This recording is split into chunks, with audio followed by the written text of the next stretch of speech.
Hello students, कैसे हैं आप सभी। आज हम आपके लिए लेकर आए हैं इंडियन इकोनॉमी के टॉप 50 क्वेश्चन जो आपके आने वाले एग्जामों के अंदर बहुत ज़्यादा काम के रहने वाले हैं। चाहे वो कैसा भी एग्जाम हो आपका, चाहे वो आरएस का हो, चाहे वो एसआई का हो, चाहे वो सीईटी ग्रेजुएशन लेवल का हो, चाहे वो सेकंड ग्रेड का हो, कैसे भी क्वेश्चन हो, कैसा भी एग्जाम हो, ठीक है ना। तो आज हम बात करने वाले टॉप 50 क्वेश्चंस की। बहुत इंपॉर्टेंट क्वेश्चंस है वो, ठीक है ना। आने वाले एग्जाम में आपको हेल्प कर सकते हैं, ठीक है। और आप सभी को पता है कि उत्कर्ष हमेशा से बच्चों के लिए सेवानिष्ठ रहा है, तो आज हम फिर से उसी दिशा में कदम आपके लिए लेके जा रहे हैं। तो चलिए शुरू करते हैं बिना देर किए। पहला क्वेश्चन देखते हैं आपके लिए। पहला क्वेश्चन क्या है, सभी पार्टिसिपेट करेंगे। राष्ट्रीय आय लेखांकन में केवल वैधानिक क्रियाकलापों को ही शामिल किया जाता है, अवैधानिक क्रियाकलापों को शामिल नहीं।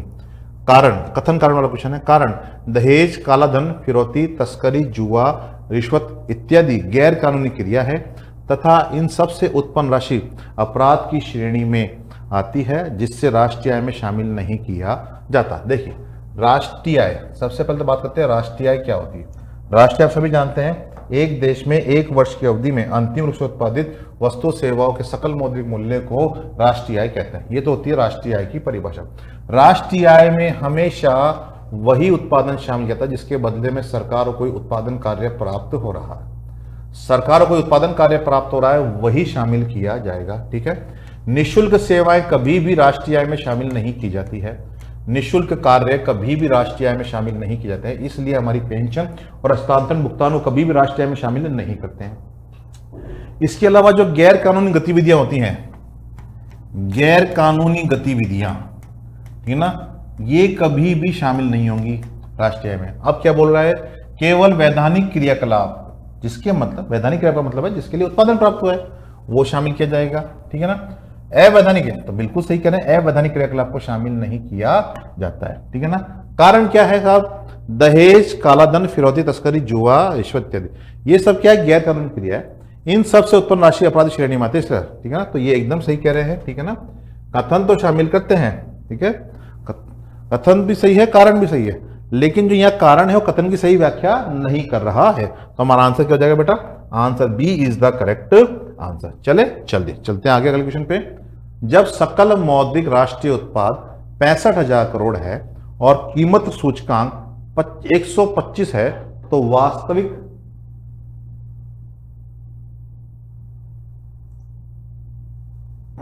वास्तविक सकल राष्ट्रीय उत्पाद क्या होगा। वास्तविक सकल राष्ट्रीय उत्पाद क्या होगा, ठीक है ना। आपसे ये आपने सुना होगा जीएनपी डिफ्लेटर, क्या सुना होगा बच्चे, जीएनपी डिफ्लेटर आपने सुना होगा, ठीक है ना। जीएनपी डिफ्लेटर, जीडीपी डिफ्लेटर, अविस्फीति कारक, ठीक है ना। अविस्फीति कारक क्यों काम में लेते हैं, वास्तविक जीडीपी या वास्तविक जीएनपी निकालने के लिए उसे काम में लिया जाता है, ठीक है ना। तो आपने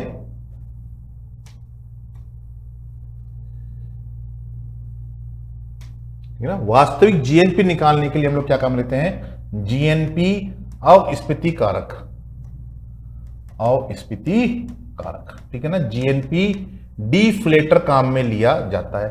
अब क्या होता है साहब जीएनपी डिफ्लेशन, तो जीएनपी डिफ्लेटर क्या होता है, जीएनपी अविस्फीति कारक फॉर्मूला क्या होता है, फॉर्मूला क्या होता है, nominal GDP, sorry GNP, nominal GNP upon real GNP. क्या बोल रहा है बेटा, रियल जीएनपी इंटू 100, ठीक है ना। अब डेटा रखते हैं यहां पे। मौद्रिक सकल राष्ट्रीय उत्पाद यानी कि क्या होती है, नॉमिनल, तो कितनी है बच्चे, 65,000 करोड़ रुपए दी हुई है। कितनी दी हुई है, 65,000 करोड़ रुपए। हमें यहां पे क्या पूछ रहा है, वास्तविक सकल राष्ट्रीय उत्पाद, तो वास्तविक सकल राष्ट्रीय तो हमें निकालना है, तो हमें क्या करना पड़ेगा, यहां पे जो सूचकांक दिया है उसका भाग लगाना होगा, जो सूचकांक दिया हुआ है उसका भाग लगाना होगा। तो सूचकांक का भाग लगा दो और इंटू 100 कर दो, ठीक है ना। आपका आंसर निकल के आ जाएगा, आपका आंसर निकल के आ जाएगा, ठीक है ना। तो लगभग अगर आप 125 में इसका भाग लगाएंगे तो 5 से काट लेते हैं, ठीक है ना। 5 एकम 5 और 5 3 15 और ये 5 दूनी 10 और 2 5 25, 125 से काट दो, तो फिर 5 से काट दो, 5 दूनी 10, 5 6 के 30, ठीक है, और ये 55 25, फिर इसको 5 से काट दीजिए, 55 25, और एक आपका आ जाएगा 5 दूनी 10, तो कितना आ गया 52,000 करोड़ रुपए। 52,000 करोड़ रुपए इसका आंसर आ गया, ठीक है ना, 52,000 करोड़ रुपए इसका आंसर आ जाएगा, ठीक है ना। तो वास्तविक जीएनपी कितनी निकल कर आई हमारी, वास्तविक जीएनपी निकल कर आई 52,000 करोड़ रुपए, ठीक है ना। तो नॉमिनल जीपी या मौद्रिक सकल अक्षत कितना था यहाँ पे 65,000 करोड़, और यहाँ पे जो जीएनपी अविस्फीति कारक था, यानी कि जो कीमत सूचकांक था, ये क्या था, जीएनपी अविस्फीति कारक, हमने इसको यहाँ ले लिया रियल जीएनपी, ठीक है ना। कैसे देखा था हमने, देख लो आप, ये मैंने काम में लिया था 65,000 करोड़ बट्टा ये कितना था 125, यहाँ था रियल जीएनपी इंटू 100, ये मैंने जमाया, इसको यहाँ लिया, इसको यहाँ लिया, 125 का भाग लगाया और आंसर आ गया 52,000 करोड़, ठीक है। चलिए चलते हैं अगले क्वेश्चन के ऊपर। अगला क्वेश्चन है, यदि किसी अर्थव्यवस्था की कुल आय 75,000 करोड़ रुपए है और वहां की कुल जनसंख्या 15 करोड़ है, तो अर्थव्यवस्था की प्रति व्यक्ति आय क्या होगी, अर्थव्यवस्था की प्रति व्यक्ति आय क्या होगी, ठीक है ना। आप सभी को पता है कि साहब देश की प्रति व्यक्ति आय निकालने के लिए जो देश की राष्ट्रीय आय होती है, देश की जो राष्ट्रीय आय होती है, इस राष्ट्रीय में किसका भाग लगाया जाएगा, जनसंख्या का भाग लगाया जाएगा, किसका, जनसंख्या। तो कितना है 75,000 करोड़ रुपए क्या आ रही है हमारी प्रति व्यक्ति, कुल आय आ रही, राष्ट्रीय आय आ रही, इसमें किसका भाग आ रहा है, जनसंख्या। जनसंख्या कितनी है 15 CR है, ठीक है ना, कितनी है 15 CR है। तो 15 5 75, 15 5 75 कितने आ गए 5,000 रुपए आ गए, ठीक है ना, कितने आ गए 5,000 करोड़ आ गए, सॉरी 5,000 करोड़ रुपए क्या आ गई हमारी, सॉरी 5,000 रुपए आ गई, 5,000 रुपए क्या आ गई हमारी प्रति व्यक्ति आय प्राप्त हो गई, कितनी 5,000 रुपए हमारी प्रति व्यक्ति आय हो गई। यह है देश की औसत आय, इसे एवरेज इनकम भी कहते हैं। अगला क्वेश्चन, राष्ट्रीय आय में शामिल की जाने वाली मदों के संदर्भ में निम्न कथनों पर विचार करते हुए कूट में से सही कथन का चयन कीजिए। भारत में आए हुए विदेशी पर्यटक द्वारा किया गया व्यय, विदेशों में स्थित भारतीय बैंकों की शाखाओं द्वारा अर्जित किया गया लाभ, भारतीय नागरिकों द्वारा लॉटरी में जीती गई राशि, भारतीय कंपनी द्वारा अपने कर्मचारियों को दिया गया लाभांश। आपसे पूछा जा रहा है कि साहब किससे शामिल किया, सही कथन का चयन करना है, ठीक है ना। कौन सी मद शामिल की जाएगी, कौन सी मद शामिल की जाएगी, ठीक है ना। अब देखिए, अभी मैंने आपको बोला था कि साहब निःशुल्क सेवा बिल्कुल भी शामिल नहीं की जाती है, निःशुल्क सेवा कभी भी शामिल नहीं की जाती है, ठीक है ना। तो यहाँ पे निःशुल्क सेवा कोई दिखाई दे रही है आपको, भारत में आए विदेशी पर्यटकों द्वारा किया गया व्यय, ठीक है, वो घूमने के लिए है, तो इनकम सोर्स है तो हमारा, ये तो हमारा इनकम सोर्स है, ठीक है ना। तो ये तो क्या हो गया हमारा सही कथन, ये कथन हमारा बिल्कुल ओके है। दूसरा, विदेशों में स्थित भारतीय बैंकों की शाखाओं द्वारा अर्जित किया गया लाभ, व्यापार किया है इसलिए लाभ कमाया, ये भी शामिल होगा। भारतीय नागरिक द्वारा लॉटरी में जीती गई, लॉटरी के बदले कोई उत्पादन कार्य सरकार को प्राप्त नहीं हुआ है, सिंपल सा फंडा है, लॉटरी के बदले कोई भी उत्पादन कार्य सरकार को प्राप्त नहीं हुआ है। भारतीय कंपनी द्वारा अपने कर्मचारियों को दिया जाने वाला लाभांश, कंपनी ने काम किया, कंपनी के लिए उत्पादन हुआ है इसलिए लाभांश दिया है। तो सी स्टेटमेंट या जो थर्ड स्टेटमेंट है वो गलत है। अब बोल रहा है आपको सही करने का चयन कीजिए, तो पहला सही है, दूसरा सही है, चौथा सही है, तो 1 2 4 1 2 4 यहां पे सही माना जाएगा, ठीक है ना। निःशुल्क चीजों को कभी भी शामिल नहीं किया जाता है। पेंशन भुगतान, हस्तांतरण भुगतान, बेरोजगारी भत्ता, वजीफा वगैरह कभी भी शामिल नहीं कहता है। उधार की पुनः प्राप्ति राष्ट्रीय आय में शामिल नहीं होगी। एक बाइक बेची आपने, आप बाइक खरीद कर लेकर आए, उसको आपने 10 साल के बाद 20,000 बेच दिया, वो भी राष्ट्रीय आय में शामिल नहीं होगा, ठीक है ना।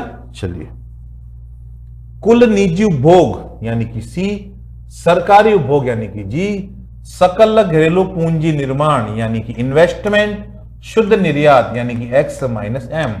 याद आया इससे कुछ? ये कौन सा क्वेश्चन है? ये बोल रहा है कौन सी ये पद्धति दे रखी है आपको सामने, राष्ट्रीय निकालने की पद्धतियां दे रखी हैं, आय पद्धति, व्यय पद्धति, मूल्यवर्धन पद्धति और उत्पादन पद्धति। तो उनमें से किस पद्धति का फॉर्मूला बनेगा इससे, किस पद्धति का फॉर्मूला इससे बनने वाला है, ठीक है ना। देखिए, 3 विधियां होती है राष्ट्रीय आय निकालने की, राष्ट्रीय आय निकालने की 3 विधियां होती हैं। राष्ट्रीय आय की 3 मेथड होते हैं, कौन कौन से बेटा? एक होता है उत्पादन विधि, उत्पादन विधि का ही नाम होता है मूल्यवर्धन विधि। दूसरी होती है आय विधि, और तीसरी होती है व्यय विधि। उत्पादन विधि, उत्पादन के अंदर जो कच्चा माल काम में लिया गया है उस कच्चे माल की कीमत को प्रोसेस करने के, मतलब कच्चे माल को प्रोसेस करेंगे फैक्ट्रीज वगैरह में, तो प्रत्येक स्तर पर जो मूल्यवर्धन हो रहा है उसको जोड़ दो कच्चे माल की कीमत में, उत्पादन विधि से राष्ट्रीय बन जाएगी। आय विधि से राष्ट्रीय निकालने के लिए क्या करेंगे हम लोग, rent plus interest plus profit plus wages, है ना, क्या निकल गया आय विधि से। लेकिन व्यय विधि से राष्ट्रीय निकालने के लिए क्या करते हैं हम लोग, सकल राष्ट्रीय खर्च निकालते हैं। इसके लिए क्या करते हैं, उपभोग व्यय प्लस निवेश प्लस सरकारी व्यय प्लस शुद्ध निर्यात, है ना। तो क्या हो गया, उपभोग व्यय सी, सरकारी उपभोग जी, निवेश आई, इन्वेस्टमेंट पूंजी निर्माण, और शुद्ध निर्यात एक्स माइनस एम, इन चारों को जोड़ दिया तो हम क्या हो गया, व्यय पद्धति से राष्ट्रीय निकल के आ जाएगी। चलते हैं अगले क्वेश्चन की ओर। निम्नलिखित आंकड़ों से जीडीपी और जीएनपी की गणना कीजिए। अंतिम वस्तुओं का मूल्य है 2500 करोड़, अंतिम सेवाओं का मूल्य 1780 करोड़ और विदेश शुद्ध कारक आय है 120 करोड़। हमें क्या निकालना है, जीएनपी और जीडीपी निकाल के दिखानी है, ठीक है ना। किस में निकालनी है, जीडीपी, जीएनपी और जीडीपी निकाल के दिखानी है। ये आया हुआ क्वेश्चन है एग्जाम के अंदर, ये एग्जाम में क्वेश्चन आया हुआ है, ठीक है ना। किस में आया हुआ है, फर्स्ट ग्रेड में आया हुआ है, ठीक है ना, फर्स्ट ग्रेड में आया हुआ है क्वेश्चन। अब देखिए जीडीपी कैसे निकालते हैं। जीडीपी निकालने के लिए क्या करेंगे हम लोग, C plus I plus G plus X minus, basic formula, ठीक है ना। ये तो हमारे पास में है नहीं, हमें क्या करना है, जीडीपी और जीएनपी की गणना करनी है, ठीक है ना। अब जीडीपी जीएनपी कैसे, देखिए जीडीपी निकालने के लिए परिभाषा क्या होती है, एक देश में एक वर्ष की अवधि में अंतिम रूप से उत्पादित देश की भौगोलिक सीमाओं के भीतर निवासी व गैर निवासी द्वारा किया गया वस्तु सेवा का अंतिम उत्पादन बाजार भाव पर सकल घरेलू उत्पाद कहलाता है, ठीक है ना। अब क्या बोला, आप जीडीपी निकाल के दिखाओ, ठीक है ना। तो अंतिम वस्तु सेवा का मूल्य, अंतिम वस्तु जीडीपी बराबर अंतिम वस्तु सेवा का मूल्य, क्या है अंतिम वस्तु का मूल्य, 2500 करोड़, कितना है 2500 करोड़, प्लस सेवा का मूल्य 1780 करोड़, ठीक है ना। सीआर में है, ये यूनिट चल रही है सीआर में, करोड़ में, तो कितना आंसर आ जाएगा हमारे पास में, 4280 करोड़ आ रहा है। तो जीडीपी कितनी आई हमारी, 4280 करोड़ रुपए जीडीपी आ गई, ठीक है ना। ये पहला ऑप्शन है। दूसरा भी निकाल के देखते हैं, इस 4280 करोड़ में आप क्या जोड़ दो, जीडीपी में अगर आप शुद्ध विदेशी आय जोड़ दो क्या जाएगी, जीएनपी निकल के आ जाएगी, सकल राष्ट्रीय उत्पादन निकल के आ जाएगा। तो 120 करोड़ आप इसमें जोड़ दीजिए, क्या निकल के आ गया हमारा जीएनपी, यानी 4400 करोड़ हमारा आंसर आ गया। A is the correct answer. राष्ट्रीय आय गणना में पूंजीगत लाभ को शामिल नहीं किया जाता है। पूंजीगत लाभ से वास्तविक परिसंपत्ति से कोई परिवर्तन नहीं होता है, परंतु यह बाजार में उतार चढ़ाव का परिणाम होता है। आपको बताना है सही कथन, सही कथन का चयन करना है, ठीक है ना। कथन का कारण दोनों सत्य है, कारण और कथन की व्याख्या करता है। कथन कारण दोनों सही है, कारण कथन की व्याख्या नहीं करता है। कथन सत्य है, कारण असत्य है, कथन असत्य है, कारण सत्य है, ठीक है ना। अब देखिए हमें यह पता रहना चाहिए कि सर राष्ट्रीय आय में गणना में कौन शामिल होता है, कौन शामिल नहीं होता। तो राष्ट्रीय आय गणना में कभी भी पूंजीगत लाभ को शामिल नहीं किया जाता है, यह स्टेटमेंट एकदम ओके है। पूंजीगत लाभ को कभी शामिल नहीं किया जाता, क्योंकि ये जो लाभ होता है, लाभ और जो हानि होती है वो पूंजीगत परिसंपत्ति के कारण बाजार में क्या लेकर आती है, उतार चढ़ाव का परिणाम आती है, ठीक है ना। आपके पास में एक शेयर है, तो मार्केट ऊपर गया तो प्रॉफिट हो गया, मार्केट नीचे गया तो लॉस हो गया, ठीक है ना। इससे राष्ट्रीय उत्पादन पे कोई फर्क नहीं पड़ने वाला, ठीक है ना। अगर मैंने किसी कंपनी के शेयर ले रखे हैं, शेयर बाजार ऊपर जाएगा तो उत्पादन, मेरा शेयर का भाव बढ़ेगा, शेयर बाजार नीचे जाएगा तो मेरा प्रॉफिट कम हो जाएगा, ब्याज कम हो जाएगा। तो इससे उत्पादन पे राष्ट्रीय आय पे कोई फर्क नहीं पड़ने वाला है, ठीक है ना। इसलिए क्या हो गया हमारा, दोनों कारण दोनों स्टेटमेंट सही है, ठीक है ना, सही नहीं कहता, ठीक है ना, दोनों स्टेटमेंट सही है। लेकिन क्या कथन, सॉरी कारण जो कथन की सही व्याख्या कर रहा है, नहीं साहब, ठीक है ना।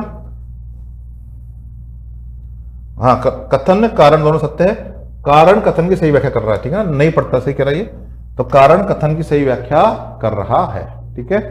अगला क्वेश्चन है बेटा हमारा, आर्थिक विकास का सर्वश्रेष्ठ मापक किसे माना जाता है। एक होता है आर्थिक समृद्धि और एक होता है आर्थिक विकास। तो आपसे पूछ रहा है कि आर्थिक विकास का सर्वश्रेष्ठ मापक किसे माना जाता है। केवल जीडीपी, केवल जीएनपी, मानव विकास सूचकांक, केवल प्रति व्यक्ति है, ठीक है ना। एक शब्द और साथ चलता है, इससे साथ साथ शब्द चलता है आर्थिक समृद्धि। क्या चलता है, आर्थिक समृद्धि, एक शब्द साथ में चलता है, आर्थिक समृद्धि। आर्थिक समृद्धि का अगर मैं माप पूछूं आपसे, मापक वो क्या है आपका? प्रति व्यक्ति आय। प्रति व्यक्ति आय में वृद्धि होगी तो आपके जीवन में भी वृद्धि होगी। समृद्धि का सूचक क्या है? प्रति व्यक्ति आय। लेकिन अगर मैं आर्थिक विकास की बात करता हूं आर्थिक विकास की बात करता हूं तो आर्थिक विकास देश के विकास से चलता है, जीवन स्तर, स्वास्थ्य, शिक्षा से चलता है ना, शिक्षा, स्वास्थ्य और जीवन स्तर, ठीक है। तो एचडीआई कैसे मापते हैं हम लोग? शिक्षा, स्वास्थ्य और जीवन स्तर के। तो एचडीआई का आर्थिक विकास का सर्वश्रेष्ठ मापक कौन सा होता है? एचडीआई होता है। इनसे शिक्षा का पता नहीं चलता है, जीडीपी, जीएनपी से, प्रति व्यक्ति आय से, इनसे शिक्षा का, स्वास्थ्य का स्तर का पता नहीं चलता है, जीवन प्रत्याशा का स्तर पता नहीं चलता है, ठीक है ना। अगर हमें शिक्षा, स्वास्थ्य और जीवन प्रत्याशा का स्तर पता करना है तो हमें मानव विकास सूचकांक रिपोर्ट को पढ़ना होगा, ठीक है ना। तो एचडीआई क्या है? आर्थिक विकास का सर्वश्रेष्ठ मापक माना जाता है, क्योंकि यह जीवन प्रत्याशा, शिक्षा का स्तर, प्रति व्यक्ति आय तीनों को सम्मिलित करता है। केवल जीडीपी या प्रति व्यक्ति आय की हम बात करें तो यह विकास का पूर्ण चित्रण नहीं दे सकता, क्योंकि वो जीवन स्तर, स्वास्थ्य और शिक्षा की स्थिति को नहीं बता सकते। लेकिन एचडीआई जो होता है किसी देश के वास्तविक सामाजिक और आर्थिक प्रगति का सूचक होते हैं। इसलिए आर्थिक विकास सर्वश्रेष्ठ मापक किसे माना गया है? एचडीआई को माना गया है। महबूब उल हक 1990 में यह अवधारणा पाकिस्तान के अर्थशास्त्री द्वारा प्रस्तुत की गई थी, ठीक है बेटा। चलिए चलते हैं आगे। अगला क्वेश्चन है हमारा, निम्न कथनों विचार करते हुए कूट में सत्य का कथन का चयन कीजिए। आर्थिक वृद्धि एक मात्रात्मक अवधारणा है, जबकि आर्थिक विकास गुणात्मक और मात्रात्मक दोनों होता है। आर्थिक विकास में शिक्षा, स्वास्थ्य, आय, वेतन, जीवन स्तर का सुधार शामिल होता है। आपको बताना है कौन सा कथन सही है, कौन सा कथन सही है। आर्थिक वृद्धि केवल उत्पादन और आय में वृद्धि को मापती है। क्या? आर्थिक समृद्धि या आर्थिक वृद्धि उत्पादन और आय में केवल वृद्धि को मापती है। इसलिए आर्थिक वृद्धि क्या होती है? एक मात्रात्मक अवधारणा होती है, ठीक है ना। आर्थिक समृद्धि प्रति व्यक्ति आय के मापी जाती है, और प्रति व्यक्ति आय कैसे बढ़ती है? उत्पादन के आधार पर बढ़ती है, ठीक है ना। लेकिन जो आर्थिक विकास है वो बड़ा है, व्यापक है। इसमें शिक्षा, स्वास्थ्य, आय वितरण, ये आय का स्तर, जीवन स्तर जैसे गुणात्मक सुधार शामिल है, ठीक है ना। गुणात्मक सुधार ये मानव विकास से बल देता है, मानव विकास कल्याण पर बल देता है, जबकि जो आर्थिक वृद्धि होती है केवल कुछ एक आर्थिक सूचकों तक सीमित रहता है। इसलिए दोनों कथन तो सही है, लेकिन विकास जो है आर्थिक समृद्धि से ज्यादा व्यापक माना गया है, ठीक है ना। तो यहां क्या हो जाएगा? कौन से कथन सही है? यहाँ पे आपके एक और दोनों कथन सही है, ठीक है ना।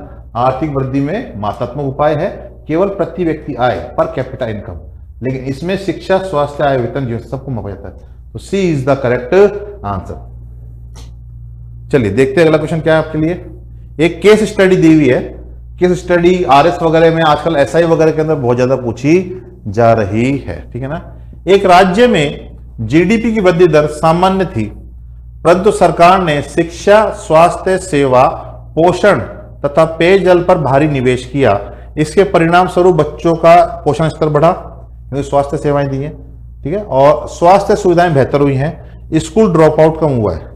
यह स्थिति किसका संकेतक है? आर्थिक वृद्धि का, आर्थिक विकास का, प्रति व्यक्ति आय में कमी का और बेरोजगारी में वृद्धि का। किसका सूचक है ये?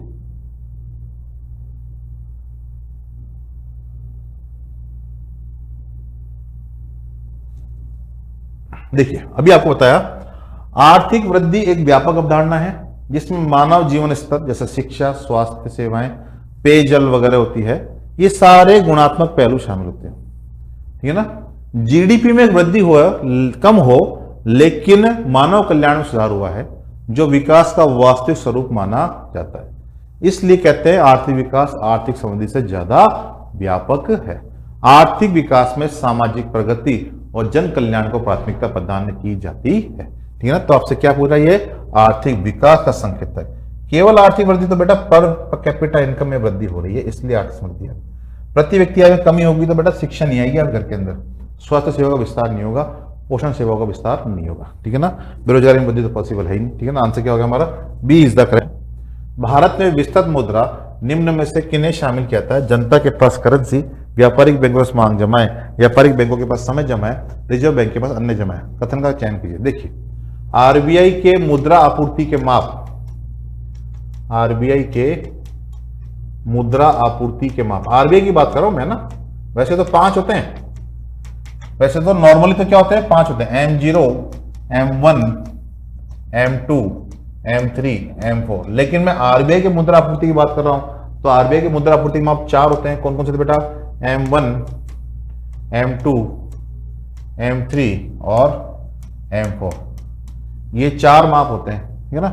M1 क्या होता है, C plus DD plus OD, currency, जनता के पास करेंसी, DD मतलब व्यापारिक बैंकों की मांग जमाएं, OD मतलब अन्य जमाएं, आरबीआई के अन्य जमाएं।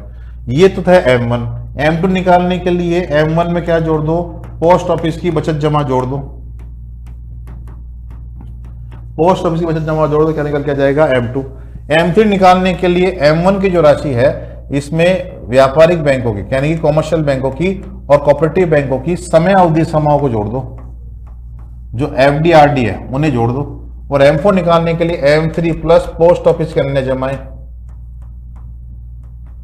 तो M4 आ जाएगा। अब क्या पूछा सर, M3 में M1 जनता के पास करेंसी, ठीक है, सी जनता के पास मांग, व्यापारी बैंकों की मांग जमाएं, ठीक है, व्यापारी बैंकों की समय अवधि जमाएं, ये आ गया साहब, आरबीआई के अन्य जमाएं, ये आ गया। तो ये चारों राशि इसमें शामिल की जाती है। इसका मतलब क्या बोल रहा है, शामिल करते हैं, 1 2 3 4, D is the correct answer, D is the correct answer. ठीक है, चलिए चलते हैं अगले क्वेश्चन पे। स्टोर ऑफ वैल्यू का क्या अर्थ है, भविष्य के लिए धन को सुरक्षित करना, धन को नष्ट करना, वस्तु का आदान प्रदान करना और मूल्य की गणना करना। Store of value, store of value मुद्रा का एक कार्य माना जाता है, किसका, मुद्रा का कार्य है, ठीक है ना। अब मुद्रा की जो खोज की गई है वो वस्तु विनिमय प्रणाली के पश्चात की गई है। पहले वस्तु विनिमय प्रणाली थी, उसके बाद क्या आ गई, मुद्रा आ गई। अब मुद्रा वस्तु विनिमय का माध्यम है, आप सभी जानते हैं, कोई वस्तु खरीद सकते हैं, ठीक है ना। अब बोला स्टोर ऑफ वैल्यू क्या है, स्टोर ऑफ वैल्यू तो मुद्रा का वह कार्य है जिसमें व्यक्ति अपने धन को भविष्य की आवश्यकता के अनुसार सुरक्षित करता है। जैसे आप लोग बचत करते हो, FD RD कराते हो कि बच्चे के लिए FD करा दी, ठीक है ना, पॉलिसी ले लिया, आपने इन्वेस्टमेंट कर दिया, तो भविष्य के लिए आप लोग क्या कर रहे हो, सुरक्षित कर रहे हो, ठीक है ना। यदि उसमें परचेजिंग पावर है तो, ठीक है ना, पैसे में परचेजिंग पावर बची है तो, ठीक है ना, ठीक है। आप सोना खरीद सकते हो कि सोना बेच लेंगे, आप चांदी खरीद सकते हो, आप FD करा सकते हो, ठीक है ना। तो ये सब क्या है, स्टोर ऑफ वैल्यू है।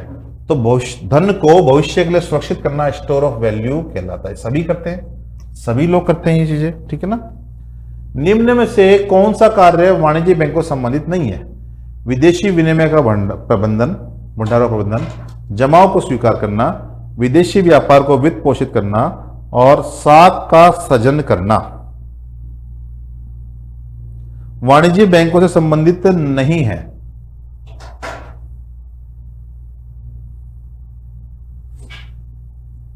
चलिए देखिए, आपसे पूछ रहा है कि साहब व्यापारिक बैंक के कार्य कौन से नहीं होते हैं, कॉमर्शियल बैंक के काम कौन से नहीं होते हैं। कॉमर्शियल बैंक काम क्या करता है, आपका जमा स्वीकार करता है और बाद में साख निर्माण करता है।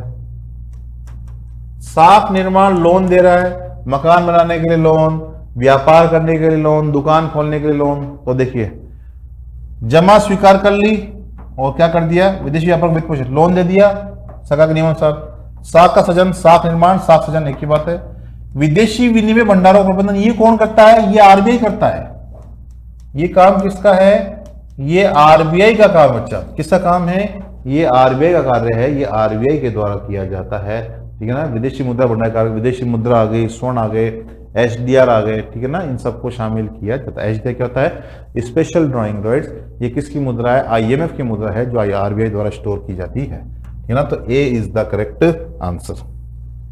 कौन सा कार्य वाणिज्यिक बैंकों से संबंधित नहीं है, विदेशी विनिमय भंडारों का प्रबंधन, जमाओं को स्वीकार करना। क्या सेम क्वेश्चन रिपीट हो गया, सेम क्वेश्चन रिपीट हो गया, तो चलिए आगे चलते हैं। व्यापारिक बैंकों के द्वारा साख निर्माण के विषय में निम्न कथनों पर ध्यान दीजिए। व्यापारिक बैंकों के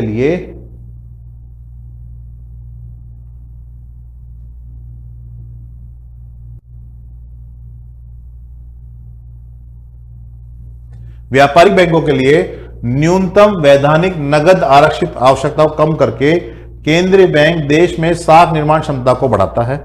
यदि बैंक अपने ग्राहक की नकदी की मांग को संतुष्ट करने के लिए अतिरिक्त नगद आरक्षित रखते हैं तो बैंक की साख निर्माण क्षमता को बढ़ाता है। यदि जनता बैंकों के द्वारा दिए गए ऋण का एक बड़ा हिस्सा नगद के रूप में निकाल लेती है तो इससे बैंकों की साख निर्माण क्षमता कम होगी। देखिए, व्यापारिक बैंक साख निर्माण करते हैं तो उससे संबंधित स्टेटमेंट दिए हुए, ध्यान समझेंगे स्टेटमेंट को। व्यापारिक बैंक की साख निर्माण क्षमता, व्यापारिक बैंकों के लिए न्यूनतम वैधानिक नगद, ठीक है ना, वैधानिक यानी कि स्टैट्यूटरी लिक्विडिटी रेशो, ठीक है ना, रिजर्व रेशो, इनको कम कर देते हैं। मान लीजिए एसएलआर कहां पे रखा हुआ होता है? एसएलआर बैंक में रखा हुआ होता है। पहले था 20%, अब इसको कर दिया 18%, ठीक है ना। अब क्या बोल रहा है? कम करके केंद्रीय बैंक देश में साख। तो अगर कम कर देंगे तो बैंकों को कम राशियां रखनी होगी, तो साख निर्माण के लिए इनके पास में ज्यादा पैसा बचेगा। साख निर्माण के लिए इनके पास ज्यादा, तो पहला स्टेटमेंट तो सही है। यदि बैंक अपने ग्राहक की, ठीक है, यदि बैंक अपने ग्राहकों की नकदी की मांग को संतुष्ट करने के लिए अतिरिक्त नगद आरक्षित रखते हैं तो बैंक की साख निर्माण क्षमता को बढ़ाता है। देखिए, नकदी की मांग को पूरा करना है तो भाई साहब सीआरआर को कम करना होगा, ठीक है ना। कैश रिजर्व रेशो कहां? जो आरबीआई में जमा होता है। तो अगर डिमांड बढ़ानी है तो सीआरआर को कम करना होगा, क्योंकि पैसा बैंक के पास तभी बचेगा। अगर सीआरआर बढ़ा देंगे तो पैसा आरबीआई के पास चला जाएगा। तो ये स्टेटमेंट तो यहां पे पूर्णतः गलत साबित हो गई। यदि जनता बैंकों के द्वारा दिए गए ऋणों का एक बड़ा हिस्सा नगद रूप में निकाल लेती है, इससे बैंकों की साख निर्माण क्षमता कम हो। यदि जनता बैंकों के द्वारा दिए गए ऋणों का एक बड़ा हिस्सा नगद, यदि जनता पब्लिक बैंकों से पैसा निकाल लेगी, जनता बैंकों से पैसा निकाल लेगी तो बैंक के पास में लोन देने के लिए पैसा कहां से बचेगा, ठीक है ना। तो साख निर्माण क्षमता कम हो जाएगी, यानी कि ये स्टेटमेंट एकदम ओके है। तो पहला और तीसरा कथन यहां सही है, दूसरा कथन यहां पे गलत साबित होता है। ठीक है जी, चलिए चलते हैं अगले क्वेश्चन के ऊपर। जमा गुणक का मान किस पर निर्भर करता है? जमा गुणक का मान किस पर निर्भर करता है? बैंक दर पर, सीआरआर पर, रेपो दर पर या वैधानिक तरलता अनुपात, ठीक है ना। जमा गुणक क्या होता है पहले तो ये जान लेते हैं। जमा गुणक एक अनुपात होता है जिसके आधार पर बैंक प्रारंभिक जमा में से, जो शुरू में पैसा आता है स्टार्टिंग, प्रारंभिक जमा में से साख निर्माण करते हैं। क्या करते हैं? साख निर्माण करते हैं। इसका फॉर्मूला क्या होता है? इसका फॉर्मूला होता है 1/CRR, 1/CRR, ठीक है ना।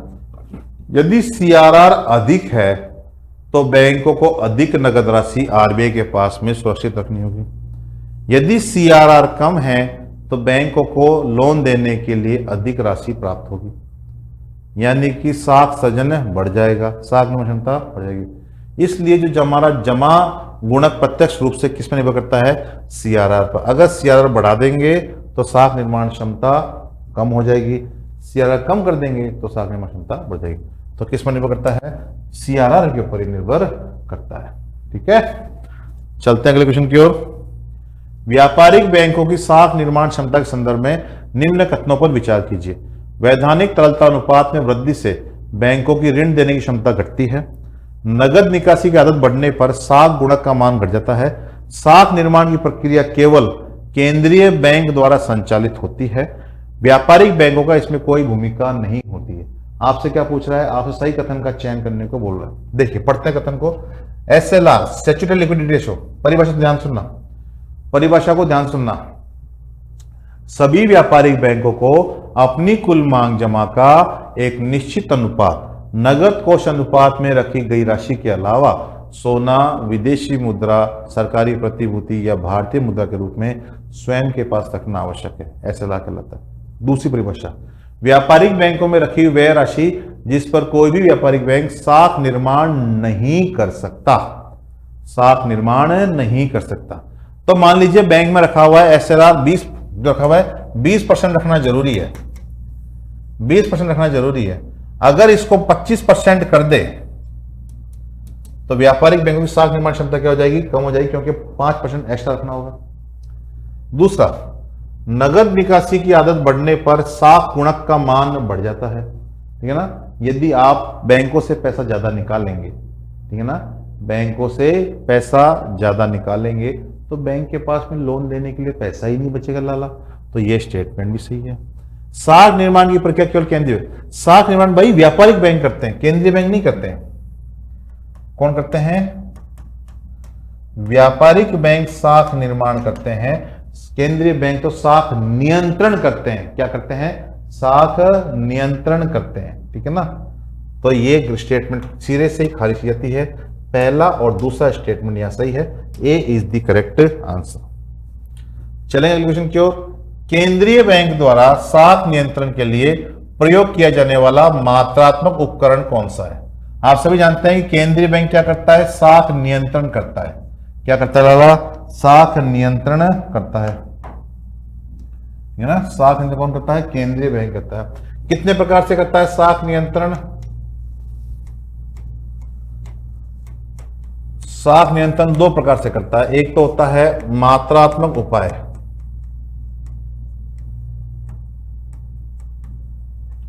और एक होता है चयनात्मक और गुणात्मक उपाय। ये होता है बेटा मार्जिन, नैतिक दबाव, मार्जिन, नैतिक दबाव, नैतिक दबाव, प्रत्यक्ष कार्यवाही, प्रत्यक्ष कार्यवाही, साख का राशनिंग,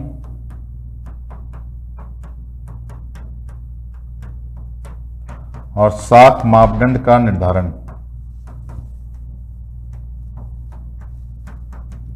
साख मापदंड का निर्धारण, ये तो होते हैं चयनात्मक। मात्रात्मक उपाय बैंक दर, खुले बाजार की क्रिया,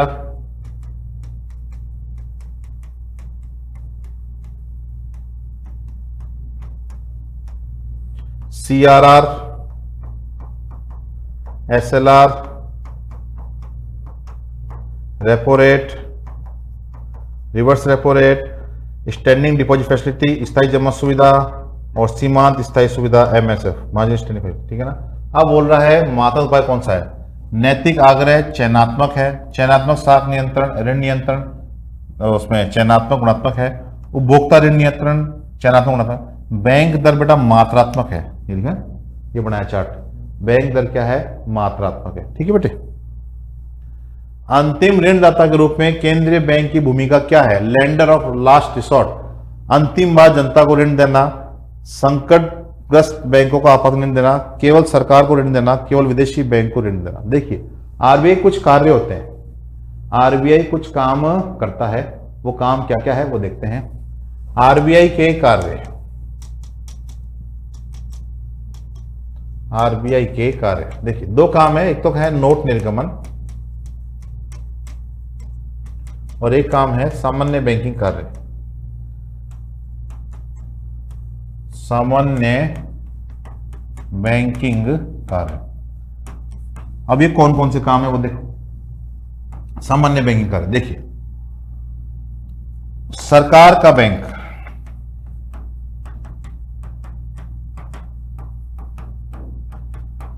बैंकों का बैंक,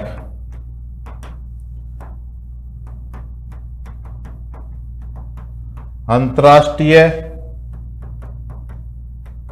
मुद्रा का प्रबंधक, साख नियंत्रण,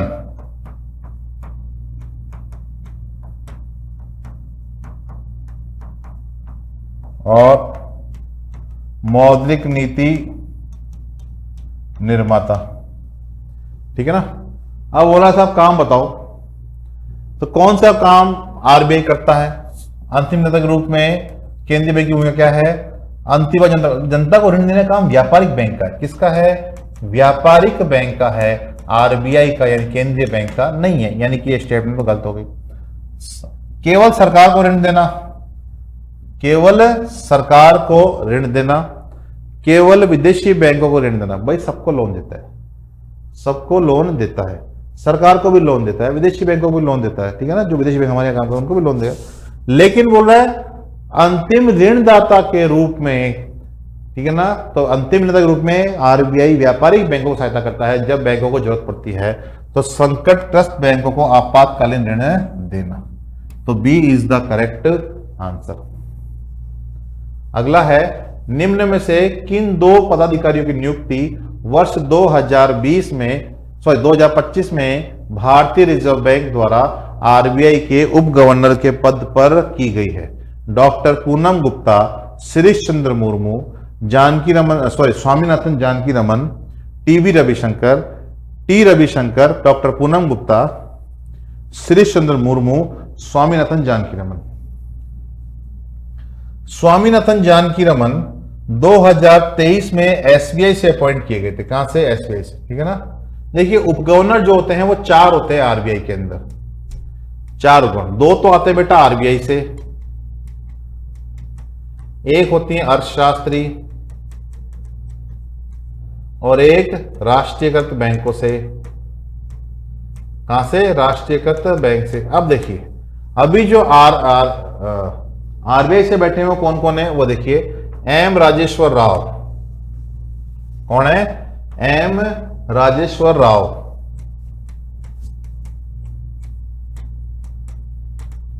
यहां पे है शिरीष चंद्र मुर्मू, शिरीष चंद्र मुर्मू। अर्थशास्त्री के रूप में बैठी हैं डॉक्टर पूनम गुप्ता, डॉक्टर पूनम गुप्ता। राष्ट्रीयकृत बैंकों से हैं स्वामीनाथन जानकी रमन। ये कहां से है बेटा? एसबीआई से है। तो आपसे क्या पूछा है? 25 में अप्रैल में तो आई है पूनम गुप्ता और सितंबर में आई है श्री चंद्र मुर्मू। आंसर क्या हो गया? A is the correct answer. A is the correct answer, ठीक है ना। इन दोनों की नियुक्ति की गई है कब? 25 में, ठीक है ना। अप्रैल 25 में आई थी, ज्वाइनिंग किया है मई के अंदर, और सितंबर के अंदर घोषणा की गई थी। 9 अक्टूबर को इन्होंने ज्वाइन कर लिया। भारत में मुद्रास्फीति लक्ष्यीकरण व्यवस्था के अंतर्गत आरबीआई किस सूचकांक को लक्ष्य बनाता है? WPI यानी कि होलसेल प्राइस इंडेक्स, CPI यानी कंज्यूमर प्राइस इंडेक्स, IW का मतलब होता है इंडस्ट्रियल वर्कर, CPI कंबाइंड, और GDP डिफ्लेटर मतलब मुद्रा GDP अविस्फीति कारक, ठीक है। तो आपसे पूछ रहा है कि किसके आधार पर मुद्रास्फीति डिसाइड की जाती है। सब सिंपल सी बात यह है। तो हमारे यहां पर 2016 में, भारत में 2016 के अंदर इन्फ्लेशन टारगेट फ्रेमवर्क लगाया गया था, ठीक है ना, जिसमें आरबीआई ने बोला था कि साहब हम अब मुद्रास्फीति कैसे निकालेंगे। तो इन्फ्लेशन टारगेट क्या होता है? इन्फ्लेशन टारगेट क्या होता है? देखिए हमारे यहां पे स्टैंडर्ड मुद्रास्फीति कितनी मानी गई? महंगाई 4% हमारे यहां महंगाई रहनी चाहिए, ये स्टैंडर्ड है, ये स्टैंडर्ड महंगाई हमारे यहां मानी गई है। इन्फ्लेशन टारगेट कितना बोला है? +-2। ये आरएस के अंदर आया क्वेश्चन है, ये आरएस के एग्जाम में आया क्वेश्चन है कि इन्फ्लेशन टारगेट किसने दिया है। तो किसने दिया है? आरबीआई ने दिया है। किसने दिया है बच्चा? आरबीआई ने इन्फ्लेशन टारगेट दिया है, ठीक है ना। ये हो गया टारगेट। अब क्या बोल रहा है आपसे? अब बोल रहा है किस व्यवस्था के अंतर्गत आरबीआई सूचकांक का लक्ष्य बनाता है, ठीक है, लक्ष्य बनाता है। तो इन्फ्लेशन टारगेट तो है हमारा +-2। अब जो महंगाई का जो आकलन है, ठीक है ना, पहले हमारे देश में होलसेल प्राइस के आधार पर निकलता था, लेकिन आरबीआई ने बोला कि साहब होलसेल प्राइस पे वस्तुएं जनता को उपलब्ध नहीं होती हैं। जनता को जो वस्तुएं मिलती हैं वो कंज्यूमर प्राइस पे मिलती हैं। किसमें मिलती है? उपभोक्ता मूल्य सूचकांक के आधार पर उपलब्ध करवाई जाती हैं। तो महंगाई के लिए इसको नहीं उपभोक्ता मूल्य सूचकांक काम में लिया जाए, ठीक है ना। तो कंज्यूमर प्राइस इंडेक्स आम उपभोक्ता पर पड़ने वाले प्रभाव को दर्शाता है। क्या? उपभोक्ता मूल्य सूचकांक जो आम व्यक्ति जो प्रभाव पड़ता है उसको। इसलिए मौद्रिक नीति का आधार किससे बनाया गया? कंज्यूमर प्राइस इंडेक्स को बनाया गया, ठीक है ना। तो हमारे यहाँ पर जो मुद्रास्फीति निकाली जाती है वो combined consumer price index combined के ऊपर निकाली जाती है। ये तो क्या इंडस्ट्रियल वर्कर है, शहरी क्षेत्रों की, ग्रामीण में तो चाहिए ना हमारे को एग्रीकल्चर वर्कर, ठीक है ना। इसलिए कंज्यूमर प्राइस इंडेक्स कंबाइंड पर हमारे यहाँ पर मुद्रास्फीति निकाली जाती है। भारतीय रिजर्व बैंक द्वारा सस्ती आसान साख नीति अपनाने के लिए कौन सी मुद्रास्फीति उत्पन्न होती है? करेंसी मुद्रास्फीति, आंशिक मुद्रास्फीति, साख जन्य मुद्रास्फीति, घाटा जन्य मुद्रास्फीति। ठीक है ना। साख या कह सकते हैं आसान साख नीति अपनाने के लिए कौन सी मुद्रास्फीति उत्पन्न होती है? देखिए, मुद्रास्फीति क्या होती है, पहले तो ये बात करते हैं। मुद्रास्फीति जब वस्तुओं और सेवाओं के मूल्य में वृद्धि होती है और मुद्रा का मूल्य कम होता है, उसे क्या बोलते हैं हम लोग? मुद्रास्फीति कहते हैं। ठीक है ना। अब यहां पे आरबीआई जो है कौन सी मुद्रास्फीति अपनाएगा? ठीक है ना। आसान साख नीति अपनाने के लिए, आसान साख नीति का मतलब यह है कि आरबीआई को साख निर्माण क्षमता में वृद्धि करनी है। किसकी? बैंकों की साख निर्माण क्षमता में वृद्धि करनी है। अब साख निर्माण क्षमता में वृद्धि करनी है तो ब्याज दरों को कम करना होगा। ब्याज दरों को कम करने से व्यापारिक बैंकों की साख निर्माण क्षमता में वृद्धि होगी। ठीक है ना। तो बाजार में पैसा बांटना है तो पैसा बांटने के लिए साख जन्य मुद्रास्फीति काम में लेनी होगी। कौन सी? साख जन्य, जिससे अर्थव्यवस्था में तरलता की मात्रा में वृद्धि होगी। ठीक है ना। लेकिन मुद्रा के मूल्य में कमी आएगी, क्योंकि जो वस्तु ज्यादा होती है उसकी वैल्यू कम होती है। सिंपल सिद्धांत है। तो यहाँ पे पैसा तो बढ़ जाएगा लेकिन मुद्रा के मूल्य में कमी आना शुरू हो जाएगी, क्योंकि मुद्रा का प्रवाह बढ़ जाएगा। ठीक है ना। आंसर क्या हो गया? साख जन्य मुद्रास्फीति। फिलिप्स वक्र के संबंध में कौन सा कथन असत्य है? न्यूजीलैंड के प्रमुख अर्थशास्त्री A.W. फिलिप्स द्वारा फिलिप्स वक्र अवधारणा का प्रतिपादन किया गया था। यह अवधारणा ब्रिटेन के 1861-57 के आनुभविक आंकड़ों पर आधारित है। यह वक्र मुद्रास्फीति की दर तथा बेरोजगारी की दर में धनात्मक संबंध दर्शाता है। उपयुक्त सभी। देखिए, फिलिप वक्र A.W. फिलिप्स द्वारा दिया गया था 1958 में। ठीक है ना। 1958 में यह वक्र दिया गया था। 1958 में वक्र दिया गया था। ठीक है ना। ये क्या बोलता है? देखिए, इनका ग्राफ बनाते हैं। ये बोलता है कि साहब बेरोजगारी और मुद्रास्फीति, बेरोजगारी और मुद्रास्फीति के मध्य संबंध को बताता है। बेरोजगारी मुद्रा। फिलिप्स के अनुसार जैसे जैसे अर्थव्यवस्था मुद्रास्फीति बढ़ती है तो बेरोजगारी कम होती है। यानी कि मुद्रास्फीति और बेरोजगारी के मध्य ऋणात्मक संबंध पाया जाता है। क्यों? क्योंकि बेरोजगारी बढ़ेगी तो तरलता प्रभाव बढ़ेगा, और तरलता प्रभाव बढ़ेगा इसका मतलब मार्केट में पैसा ज्यादा है तो उत्पादन क्रियाएं प्रोत्साहित होगी। उत्पादन क्रिया प्रोत्साहित होगी तो उत्पादक लोगों को काम पे रखना शुरू कर देगा। ठीक है। अब क्या बोल रहा है साहब आपको? ये बोल रहा है कि साहब मुद्रास्फीति की दर बेरोजगारी की दर में धनात्मक संबंध। पहला स्टेटमेंट सही है, A.W. फिलिप्स द्वारा दिया गया था, ये सही है। और 1958 में दिया गया था। 1861 से 57 की जो आंकड़ों को तैयार किया गया था, इसको चेक करते हैं। मुद्रास्फीति 1%, 2%, 3%, 4% और 5%। बेरोजगारी 1%, 2%, 3%, 4% और 5%। जब मुद्रास्फीति 1% थी तो बेरोजगारी 5% थी। जब मुद्रास्फीति 2% हुई तो बेरोजगारी घट के 4% हुई। जब मुद्रा 3% हुई तो बेरोजगारी घट के 3% हुई। जब बेरोजगारी मुद्रास्फीति 4% हुई, बेरोजगारी घट के 2% पे आ गई। और जब मुद्रास्फीति 5% हुई तो बेरोजगारी घट के 1% पे आ गई। है ना। ये होता है फिलिप्स वक्र। यानी कि ग्राफ को देख के कह सकते हैं कि मुद्रास्फीति और बेरोजगारी के मध्य ऋणात्मक संबंध पाया जाता है। हाँ, लेकिन मुद्रास्फीति और रोजगार की बात करें, अगर ये रोजगार की बात करता है तो तुम कह सकते थे कि धनात्मक संबंध। लेकिन यहां पे किसकी बात कर रहा है? बेरोजगारी की ये बात कर रहा है। तो मुद्रास्फीति और बेरोजगारी के मध्य ऋणात्मक संबंध पाया जाता है। यानी कि ये स्टेटमेंट सीधे सीधे गलत है। यानी कि सी इसका आंसर है। तो कौन सा कथन सकता है? सी इज द करेक्ट आंसर। अगले क्वेश्चन चलते हैं प्यारे बच्चे। निम्न कथनों पर विचार कीजिए। हेडलाइन मुद्रास्फीति में खाद्य व ईंधन की कीमतें शामिल होती है। हेडलाइन मुद्रास्फीति तुलना में कोर मुद्रास्फीति अधिक स्थिर होती है। ठीक है ना। हेडलाइन मुद्रास्फीति क्या होती है?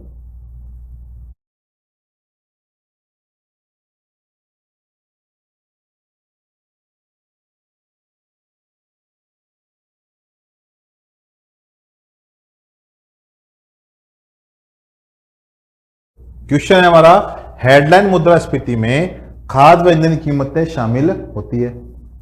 हेडलाइन मुद्रास्फीति की तुलना में कोर मुद्रास्फीति अधिक स्थिर होती है। ठीक है ना। अब आपसे पूछा है, पहले तो बात करते हैं हेडलाइन मुद्रास्फीति क्या होती है और कोर मुद्रास्फीति क्या होती है। देखिए ये मुद्रास्फीति के दो प्रकार हैं।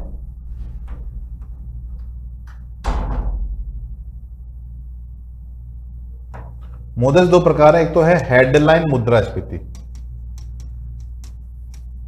और एक है कोर मुद्रा।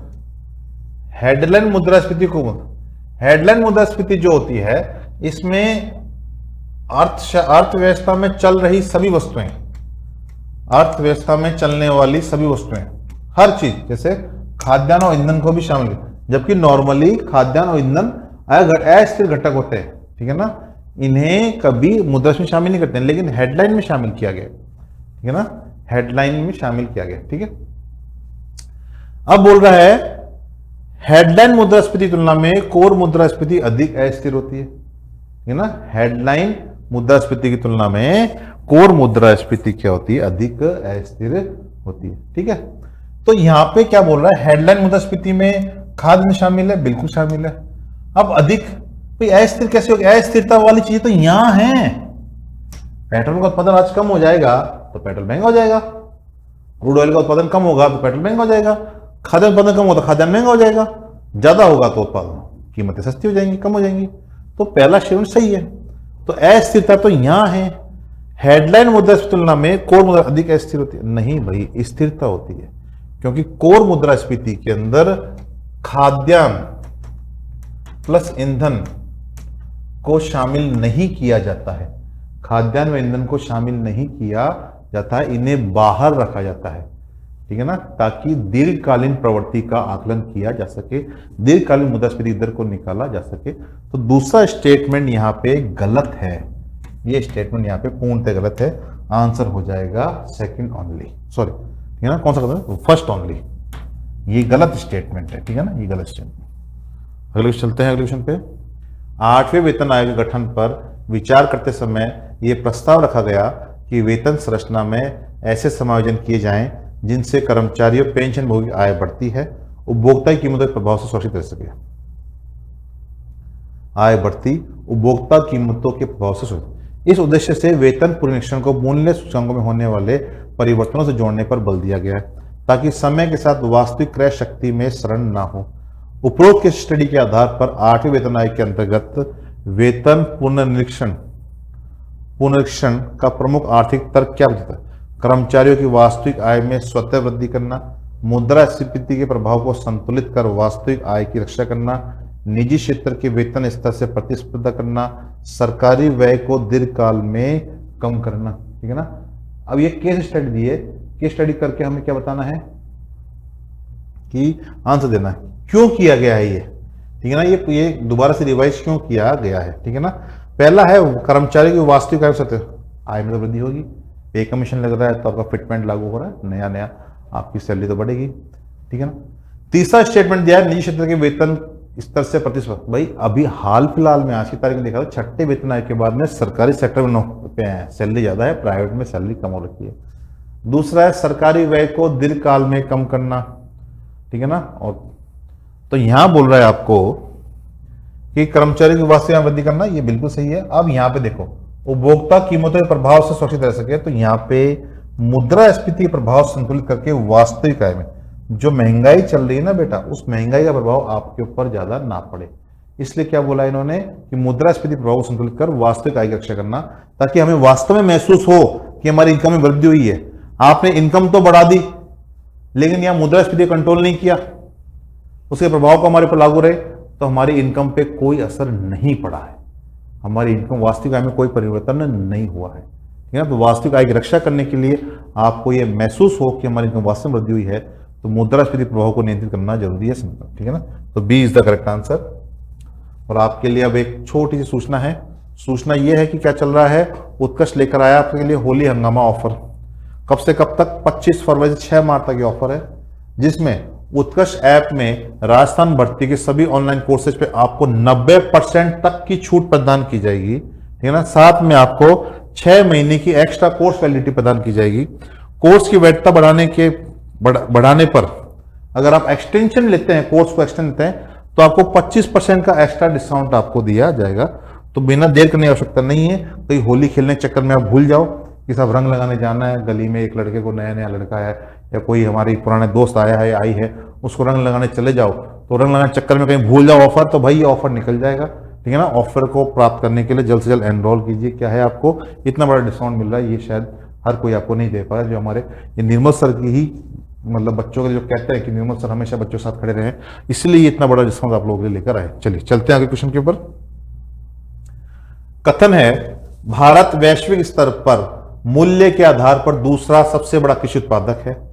कारण है भारत की वैश्विक कृषि निर्यात में हिस्सेदारी वर्ष 2024 में लगभग 2% रही है। आपको सही उत्तर का चयन करना है।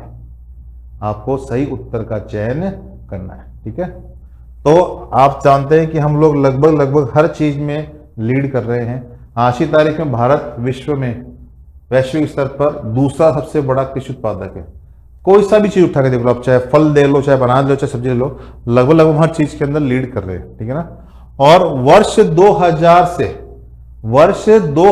से लगातार जो वैश्विक कृषि निर्यात जो हमारी हिस्सेदारी है वो वर्ष 2000 में तो 1% थी, 24 में 2.2% हो गई है। ठीक है ना। तो ये एकदम सही है। लेकिन यहां जो कारण दिया हुआ है ना, यहां पे जो कारण दिया हुआ है, तो उत्पादन में हम लोग दूसरे स्थान पर है, इसी सीधी व्याख्या नहीं कर रहा है। ठीक है ना। कारण कहां गया, कृषि निर्यात में हिस्सेदारी वर्ष 2024 में लगभग 2.2, तो ये इसकी व्याख्या नहीं कर रहा है। ठीक है ना। उत्पादन क्षमता हमारी अधिक है लेकिन निर्यात में हिस्सेदारी कम है। ठीक है ना। इसलिए निर्यात के अंदर ये है, तो ये नहीं बता रहा है कि आपको हम दूसरे नंबर पर है। उत्पादन दूसरे नंबर पर डेटा आया हमारे पास में, लेकिन निर्यात में हिस्सेदारी से हम दूसरे नंबर पर हैं, ये इसका सही अवलोकन नहीं दे रहा है। तो यहां पे क्या जाएगा, ए व आर दोनों सही हैं, लेकिन आर ए की सही व्याख्या नहीं करता है। तो B is the correct answer. पूर्ण गरीबी की अवधारणा किस पर आधारित है? एब्सोल्यूट गरीबी दो प्रकार की होती है, एक तो होती है सापेक्ष गरीबी और एक होती है निरपेक्ष गरीबी। Relative poverty, absolute poverty. ठीक है ना। रिलेटिव पॉवर्टी और एब्सोल्यूट पॉवर्टी दो प्रकार की गरीबी होती है। ठीक है ना। अब आपको बोल रहा है क्या होती है। ठीक है ना। तो निरपेक्ष जो गरीबी है बेटा वो कौन सी है? पूर्ण गरीबी की बात कर रहा है। ठीक है ना। अब देखिए सापेक्ष गरीबी क्या होती है? एक व्यक्ति की आय का स्तर समाज के औसत आय स्तर से नीचे है। समाज के औसत आय स्तर से नीचे है। तो इससे हमें गरीबी का पता चला नहीं, इससे हमें आय विषमता का पता चलता है। किसका? आय विषमता का पता चलता है। इससे हमें गरीबी की मात्रा का पता नहीं चल रहा है। इसलिए जॉन वायट द्वारा 1954 में निरपेक्ष गरीबी यानी कि पूर्ण गरीबी की अवधारणा प्रस्तुत की गई थी, जिसमें यह बताया गया था कि एक व्यक्ति की आय का स्तर इतना नीचे है, आय स्तर इतना नीचे है जिससे एक व्यक्ति अपनी न्यूनतम पोषण आवश्यकताओं की पूर्ति नहीं कर पा रहा है, न्यूनतम उपभोग आवश्यकताओं की पूर्ति नहीं कर पा रहा है। जैसे कैलोरी की आवश्यकता पूरी नहीं कर पा रहा है, भोजन पूरा नहीं कर पा रहा है, उपभोग की बात करें तो वस्त्र पूरे प्राप्त नहीं कर पा रहा है, आवास के ऊपर प्राप्त नहीं कर पा रहा है। ठीक है ना।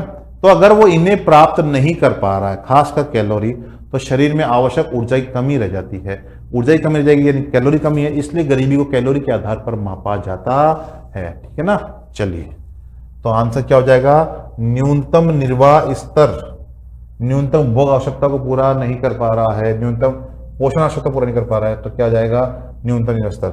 आय विषमता किससे निकलती है? सापेक्ष गरीबी होती है आय विषमता, सापेक्ष गरीबी। ठीक है बेटा। कौन लेकर आया था कॉन्सेप्ट? ये जॉन वायट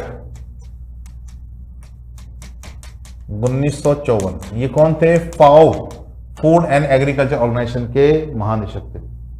अगला क्वेश्चन है, चक्रीय निर्धन वे हैं जो सदैव निर्धन रहते हैं, जो निरंतर निर्धन और गैर निर्धन रहते हैं, जो अधिकांश समय धनी रहते हैं पर यदा कदा निर्धन रहते हैं। उपयुक्त सभी। ये लाल ऑप्शन में इसका नहीं था, थोड़ा गलती से वो टाइपिंग मिस्टेक हो गया है ना, इसको ये मत देखना कि साहब ये वो हो गया है, आंसर है, ठीक है ना। चक्रीय निर्धन क्या होते हैं? चक्रीय निर्धन, ठीक है ना। अगर हम बीपीएल लाइन की बात करें तो बीपीएल देखो ग्राफ ऐसा चलता है इस तरीके से, ये लाइन चलता है गरीबी का, ठीक है ना। अब देख चक्रीय निर्धन क्या होते हैं? चक्रीय, जो निर्धन है फिर अमीर हो गए, फिर निर्धन हो गए, फिर अमीर हो गए, फिर निर्धन आ गए, फिर अमीर हो गए, फिर निर्धन, फिर अमीर, निर्धन निर्धन निर्धन, ठीक है ना। फिर निर्धन गरीब अमीर, फिर निर्धनता, फिर गरीब अमीरी, फिर निर्धनता, फिर अमीरी। तो जो निरंतर निर्धन और गैर निर्धन होते रहते हैं वो क्या कहलाते हैं? चक्रीय निर्धन कहलाते हैं। B is the correct answer. क्या होते हैं बेटा? जो निर्धन भी हैं और गैर निर्धन भी है, मतलब सर्कुलर चलता रहता है, काम धंधा आ रहा है, ठीक है ना। तो क्या हो गया? जो निर्धन निर्धन है और गैर निर्धन होते रहते हैं। निर्धनता के स्तर का आकलन क्या होता है? विभिन्न राज्यों में प्रति व्यक्ति आय के आधार पर, परिवार की औसत आय के आधार पर, परिवार का उपभोग व्यय के आधार पर, देश की मलिन बस्ती की जनसंख्या के आधार पर। निर्धनता का स्तर पहले हमारे अनुमान लगाते थे कैलोरी के आधार पर, फिर तेंदुलकर समिति आई और तेंदुलकर समिति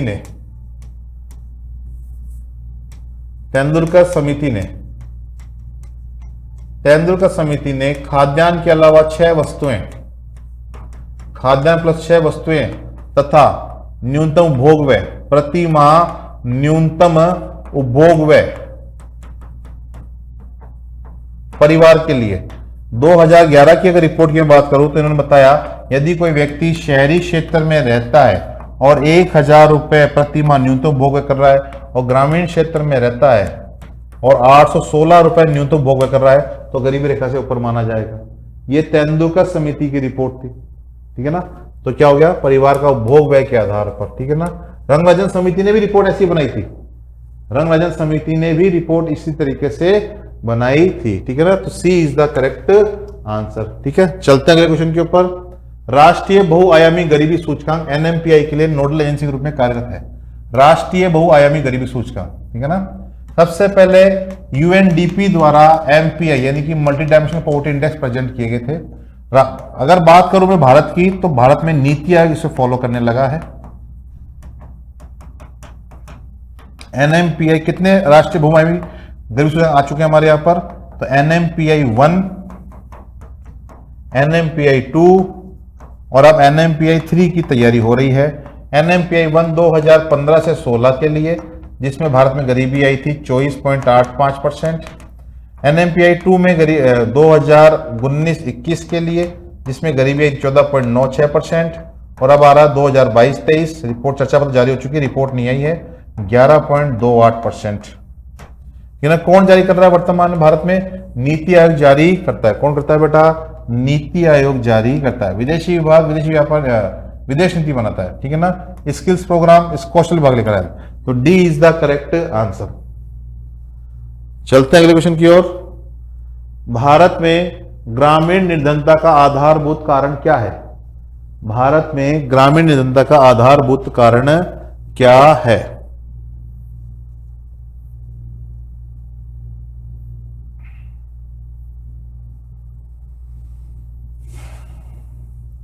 ग्रामीण निर्धनता का आधारभूत कारण क्या है? अनावश्यक सामाजिक व्यय, बेरोजगारी, ऋण, महाजनों द्वारा शोषण, उपयुक्त सभी। देखो हमारे यहाँ क्या है कि दिखावा बहुत ज्यादा चलता है, हमारे यहाँ पर दिखावा बहुत ज्यादा है। और यार पड़ोसी ने शादी में इतने खर्च किए थे, कम से कम तू तो इतने लगा तेरी बेटी की शादी में, होता है ना ऐसा? बिल्कुल होता है। हमारे यहाँ दिखावा बहुत ज्यादा है, ठीक है ना। कई कास्टों में दिखावा बहुत ज्यादा है, नाम नहीं लूंगा, ठीक है ना। दूसरा, गांव में बेरोजगारी, काम धंधा नहीं है तो आपके पास में खाने पीने के दाने नहीं होंगे, ठीक है ना, हिसाब किताब। ऋण, महाजनों द्वारा शोषण, आपने जमीन पैदावार के लिए, बीज खरीदने के लिए, घर में पैसों की जरूरत के लिए आपने जमीन दे दी, इन लोगों को उधार दे दी, महाजनों को, साहूकारों को उधार दे दी। अभी क्या करते हैं? अभी जमीनें छीन लेते हैं, जैसा तेरा ब्याज बाकी है, उन्हें बोला तो उत्पादन सदेंगे नहीं, और बोले ब्याज बाकी है, तेरी जमीन में कब्जा कर रहा हूँ, कुछ नहीं बचा आपके पास में, क्या काम धंधा करोगे? कुछ नहीं करोगे, आप बेकार हो गए। तो ये सभी कारण क्या माने गए हैं? गांव में निर्धनता के कारण माने गए हैं। तो उपयुक्त सभी क्या हो जाएगा हमारा आंसर, ठीक है। चलिए चलते हैं क्वेश्चन पे। तेंदुलकर समिति द्वारा प्रस्तुत की गई रिपोर्ट संदर्भ में सत्य कथन। तेंदुलकर समिति द्वारा रिपोर्ट वर्ष 2009 में प्रस्तुत की गई थी। तेंदुलकर समिति ने गरीबी को बहुआयामी माना तथा इस समिति ने कैलोरी उपागम के बाजार, खाद्य, शिक्षा, स्वास्थ्य सेवा व पारिवारिक व्यय को गरीबी का मापन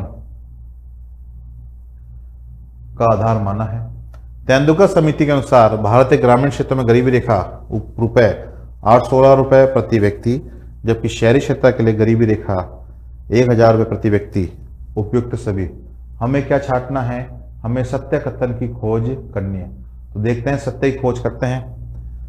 तेंदुलकर समिति द्वारा रिपोर्ट 2009 में जारी की गई थी, बिल्कुल सही है। पहली रिपोर्ट 2009 में आई थी, 37.5% गरीबी थी। 2011 में जो रिपोर्ट आई थी 21.9% थी। तेंदुलकर समिति ने गरीबी को बहुआयामी माना, बिल्कुल। खाद्यान्न के अलावा 6 वस्तु,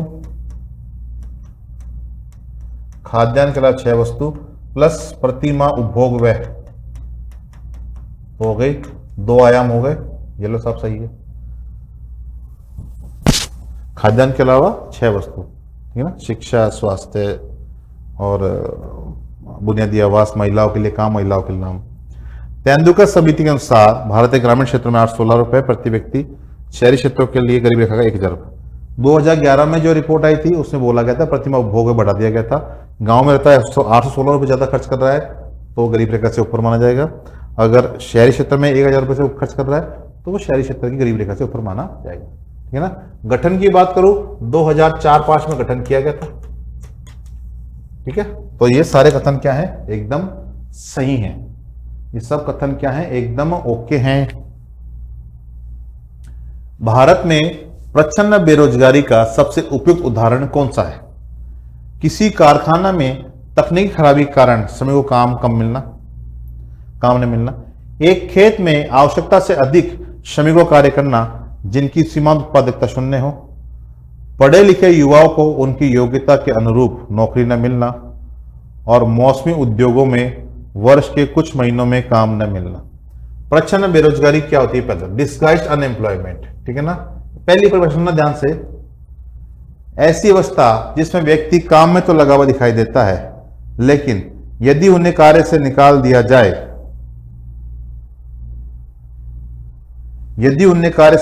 जाए, तो उत्पादन पर कोई भी नकारात्मक प्रभाव नहीं पड़ता है। क्या कहलाती है आपकी बेटा? प्रच्छन्न बेरोजगारी कहलाती है, ठीक है ना। क्या कहलाती है? प्रच्छन्न बेरोजगारी आप कहलाती है। दूसरी कंडीशन, कृषि क्षेत्र में पाई जाती है प्रच्छन्न बेरोजगारी। ध्यान रखना, कहां पाई जाती है? कृषि क्षेत्र में। यदि एक व्यक्ति ने काम की रिक्वायरमेंट थी 15 लोगों की, 20 लोगों को रख लिया, वो 5 लोग बेकार हैं, कोई काम नहीं कर रहे हैं, तो ऐसी अवस्था जिसमें कार्य की मांग से अधिक लोगों को काम पर रख लिया जाता है, यदि उन अतिरिक्त लोगों को काम से निकाल दिया जाए तो उत्पादन पर कोई नकारात्मक प्रभाव नहीं पड़ता है, क्योंकि ऐसे लोगों की सीमांत उत्पादकता क्या होती है? 0 होती है। कोई भी नेगेटिव इंपैक्ट प्रोडक्शन के ऊपर पड़ने वाला नहीं है, ठीक है ना। तो यहां क्या बोला है साहब? एक खेत में आवश्यकता से अधिक श्रमिकों का कार्य करना जिनकी सीमांत उत्पादकता क्या हो? 0 हो। क्या आ जाएगा? बी। किसी कारखाने में तकनीकी खराबी कारण श्रमिकों को काम न मिलना औद्योगिक बेरोजगारी है। पढ़े लिखे युवाओं को उनकी योग्यता के अनुरूप काम न मिलना शिक्षित बेरोजगारी है। मौसमी उद्योगों में वर्ष के कुछ महीनों में काम न मिलना मौसमी बेरोजगारी है। और यहां पे प्रच्छन्न बेरोजगारी, B is the correct answer. जब शिक्षित व्यक्ति को उसकी योग्यता से कम स्तर कार्य करना पड़े तो किस प्रकार की बेरोजगारी कहलाती है? संरचनात्मक बेरोजगारी, प्रच्छन्न बेरोजगारी, शिक्षित अल्प रोजगार। संरचनात्मक बेरोजगारी क्या होती है? जब किसी संस्था में तकनीकी परिवर्तन होता है, इस संस्था में जब तकनीकी परिवर्तन होता है तो जो उस तकनीकी को स्वीकार कर लेगा वो कार्य बना रहेगा, जो तकनीक स्वीकार नहीं कर पाता उसे कार्य से निकाल दिया जाता है। प्रच्छन्न बेरोजगारी अभी बताया, कार्य की मांग से अधिक लोगों को काम पर रख लेना, ठीक है ना। अगर अतिरिक्त लोगों को निकाल दिया जाए तो काम पर कोई नेगेटिव इंपैक्ट नहीं पड़ता है, क्योंकि इनकी सीमांत उत्पादकता क्या होती है? 0 होती है।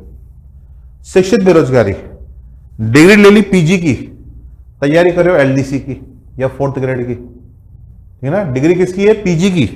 पीजी की डिग्री होने के बाद, नेट पास करने के बाद आप कॉलेज लेक्चर के एलिजिबल हो चुके हैं। सिविल्स के लिए आप दे सकते हो, स्कूल लेक्चर आप देख सकते हो, लेकिन आप तैयारी कर रहे हो 4th ग्रेड की।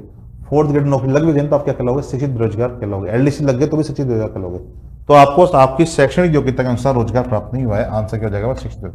अल्प रोजगार, यदि एक व्यक्ति को एक दिन में अधिकतम 4 घंटे के लिए कार्य मिलता है तो क्या कहलाता है, अल्प रोजगार श्रेणी में माना जाता है।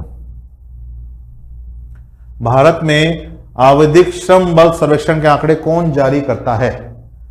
आवधिक श्रम बल सर्वेक्षण, पीरियोडिक लेबर फोर्स सर्वे के आंकड़े कौन जारी करता है? ठीक है ना।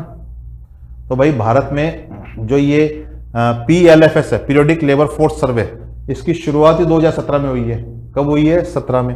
कौन करता जा रहा है आंकड़े? ध्यान रखें, बेरोजगारी के आंकड़े कौन जारी करता है? बेरोजगारी के आंकड़े हमारे देश में NSO जारी कर रहा है। कौन कर रहा है बेटा? NSO, राष्ट्रीय सांख्यिकी कार्यालय। बात करूं गरीबी की, गरीबी के डेटा जारी कर रहा है इस वक्त नीति आयोग। कौन जारी कर रहा है? नीति आयोग। राष्ट्रीय आय के आंकड़े कौन जारी करता है? राष्ट्रीय आय के आंकड़े, ठीक है ना, NSO, नेशनल स्टैटिक ऑफिस, राष्ट्रीय सांख्यिकी कार्यालय। तो ये जो PLF है, ये है PLFS, ये 2017 में ही शुरू किया गया था। किसके द्वारा? NSO के द्वारा शुरू किया गया था। भारतीय रिजर्व बैंक बैंकों का नियामक है। वर्ल्ड बैंक आधारभूत विकास के लिए लोन देता है, उधार देता है, ऋण, ये बैंकों को संभालता है। वित्त मंत्रालय राजकोषीय नीति बनाता है।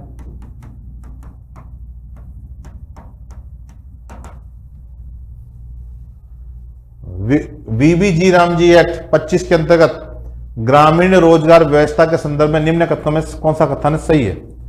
विकसित भारत जी रामजी एक्ट, पहले तो हमें इसकी फुल फॉर्म पता होना चाहिए।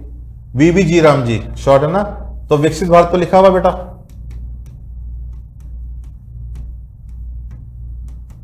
विकसित भारत। अब क्या है? जी राम जी, ठीक है ना। तो guarantee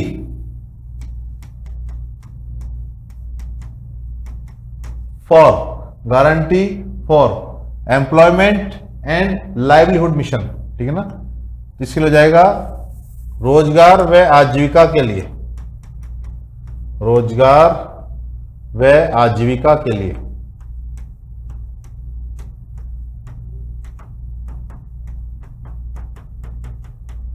guarantee mission, VBG Ram, ठीक है ना। कब लाया गया है ये? दिसंबर 2025 में लाया गया है। किस कानून के स्थान पर? मनरेगा के स्थान पर, मनरेगा के स्थान पर, ठीक है ना। मनरेगा में 100 दिन का गारंटेड रोजगार था, इसमें 125 दिन का दे रहे हैं, ठीक है ना। तो यहां पे पत्ते के लिए 100 दिन नहीं है, 125 दिन है। ये स्टेटमेंट तो गलत है। बुआई व कटाई के समय मौसम में निरंतर कार्य अनिवार्य है। बुआई व कटाई के समय आपको 60 दिन का अवकाश दिया जाएगा, ये स्टेटमेंट भी गलत है। रोजगार को जल सुरक्षा, ग्रामीण अवसंरचना, आजीविका, परिसंपत्ति व जलवायु अनुकूलन से जोड़ा गया है। यह पूर्णतः राज्य पर, ये नहीं 60-40 नॉर्मल राज्यों के लिए, उत्तर पूर्व के लिए 90-10। रोजगार को जल सुरक्षा, बिल्कुल तालाब वालाब खोदे जाएंगे। ग्रामीण संरचना, स्कूल, पंचायती राज, स्वास्थ्य, वो सामुदायिक केंद्र, आजीविका, परिसंपत्तियां व जलवायु अनुकूलन से जोड़ा गया, ठीक है ना। तालाब वगैरह खोदना, बाढ़ वगैरह, उसमें सूखे वगैरह के तालाब वगैरह खोदे जाएंगे, नालियों का निर्माण वगैरह, पाइपलाइन वगैरह निर्माण, ठीक है। अगले क्वेश्चन चलते हैं। भारत में बेरोजगारी की समस्या को और गंभीर बनाने वाला प्रमुख सामाजिक कारण कौन सा है? विदेशी निवेश, तीव्र जनसंख्या वृद्धि, औद्योगिकरण, तकनीकी प्रगति। ये तो आप समझ जाओगे, मुझे बताने की आवश्यकता ही नहीं इस क्वेश्चन का आंसर। इस क्वेश्चन का आंसर मुझे बताने की आवश्यकता ही नहीं है। विदेशी निवेश बढ़ेगा तो रोजगार भाई बढ़ेगा, सीधी सी बात है, रोजगार वृद्धि होगी। औद्योगिकरण बढ़ेगा, उत्पादन बढ़ेगा तो रोजगार में वृद्धि होगी। तकनीकी प्रगति होगी, नई टेक्नोलॉजी तो भी रोजगार मिलेगा। लेकिन भाई जनसंख्या वृद्धि होगी तो संसाधनों पर दबाव बढ़ेगा, और इतनी नौकरियां कहां से लाएंगे? इतनी नौकरी कहां से लाएंगे? बड़ी संख्या में युवा आ जाएंगे मार्केट में, और रोजगार सृजन की गति क्या है? धीमी है ना। तो रोजगार और जनसंख्या के बीच में क्या हो जाएगा? असंतुलन पैदा हो जाएगा। सीमित संसाधन है, शिक्षा गुणवत्ता में कमी आएगी, कौशल कमी आ जाएगी, इसलिए क्या हो जाएगा? यहाँ पे जनसंख्या वृद्धि तीव्र कारण माना जाएगा। B is the correct answer. अगला क्वेश्चन है, केंद्रीय बजट, केंद्रीय बजट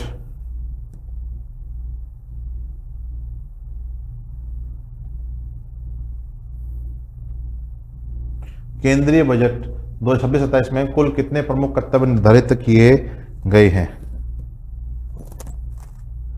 कुल कितने कर्तव्य निर्धारित किए गए हैं? ठीक है ना। तो केंद्रीय बजट में कुल 2, 3, 4, 5, ठीक है ना, 2, 3, 4, 5 कितने कर्तव्य निर्धारित किए गए हैं? तो ये जो हमारा केंद्रीय बजट 26-27 लाया गया है वित्त मंत्री श्रीमती निर्मला सीतारमन द्वारा लाया गया है। ये उनका 9वां बजट था। ये सेकंड नंबर पे आ चुके हैं। सबसे ज्यादा किसके हैं? सबसे ज्यादा हैं हमारे मोरारजी देसाई जी के। अब बोल रहा है कि सब कितने कर्तव्य पर आधारित थी? तो ये 3 कर्तव्यों के ऊपर आधारित थी। कितने कर्तव्य पे बेटा? 3 कर्तव्य पर ये आधारित थी। अब 3 कर्तव्य कौन कौन से हैं वो देखते हैं ना।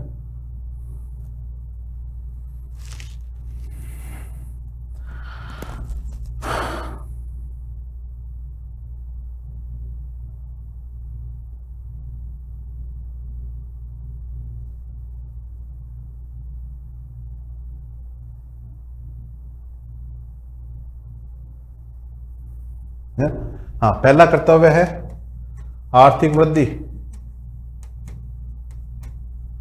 आर्थिक वृद्धि। दूसरे कर्तव्य की अगर बात करूं तो दूसरा कर्तव्य है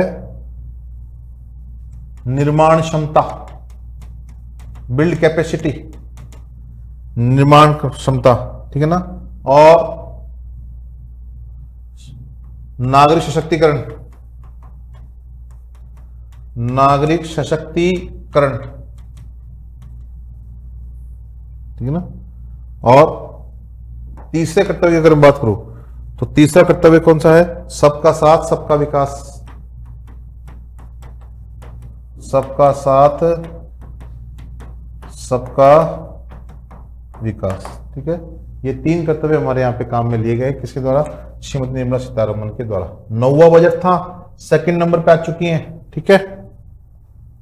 फिलिप्स वकर नियम से किस संबंध दर्शाता है? फिलिप्स वकर अभी थोड़ी देर बताया था 1958 में एडोल्फ फिलिप्स के द्वारा लाया गया था। फिलिप्स वकर मुद्रास्फीति और बेरोजगारी के मध्य प्रतिलोम संबंध यानी कि विपरीत संबंध दर्शाता है। मुद्रास्फीति बढ़ेगी तो बेरोजगारी कम होगी, क्योंकि मुद्रास्फीति के दौरान अर्थव्यवस्था में चलन की मात्रा में वृद्धि होती है। तो अगर अर्थव्यवस्था में मुद्रा चलन की मात्रा में वृद्धि होगी तो रोजगार के लिए पैसा होगा, उत्पादन के लिए पैसा होगा, कच्चा माल खरीदने के लिए पैसा होगा। तो उत्पादन बढ़ेगा तो रोजगार बढ़ेगा। तो मुद्रास्फीति और रोजगार के मध्य, मुद्रास्फीति और रोजगार के मध्य धनात्मक संबंध पाया जाता है। कैसा? धनात्मक संबंध पाया जाता है, ठीक है ना। चलते हैं अगले क्वेश्चन की ओर। B is the correct answer. मानव विकास रिपोर्ट 25 की थीम क्या थी?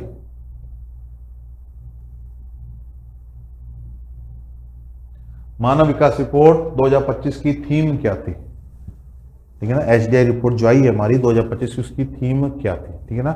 तो जो एचडीआई रिपोर्ट आई है 2025 की, तो आपको पता है कि एआई का जमाना है, तो एआई सब्जेक्ट रखा गया होगा, सीधी सी बात है, ठीक है ना।